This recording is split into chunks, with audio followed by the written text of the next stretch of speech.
the medical system has a monopoly on birth. The hospitals really don't want midwives to be taking their business. I mean, it doesn't make sense to them. They want to keep telling moms that it's too dangerous to have a home birth because if every mom started having a home birth, well, then they would be back at square one, where back in, I'd say, the 1920s, they had pushed all these moms into the hospital over decades to convince them that they had to birth in the hospital because this wasn't automatically done. Women used to birth at home. It used to be normal. So the idea of going somewhere else for birth seems like as weird as it is today for people to stay home and not go to the hospital. And they'd be like, why? Are you sick? No? Then why would you go to the hospital to birth when you can just birth at home? And then, of course, the medical system also said, well, it'll be pain-free and you don't need to have any more pain.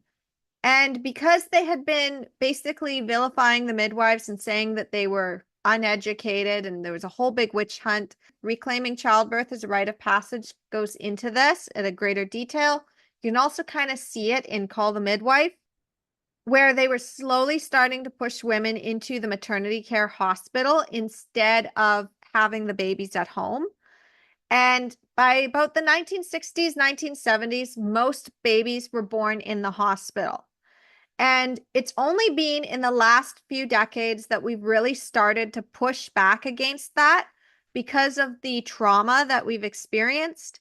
And we're wanting to stay home, but the midwives aren't there because they were phased out. There was an intentional witch hunt that phased them out. So there aren't enough colleges to train them. There's not enough certifications. And a lot of the midwives that were practicing before everything became legalized and certified, they went underground and they don't call themselves midwives. So if you want one of those, it's going to be even trickier to find, but they do exist. And I'm not going to name names, but I do know that there are underground midwives. And personally, I would probably go with one of them over somebody in the medical system for my own comfort after seeing what's been going on.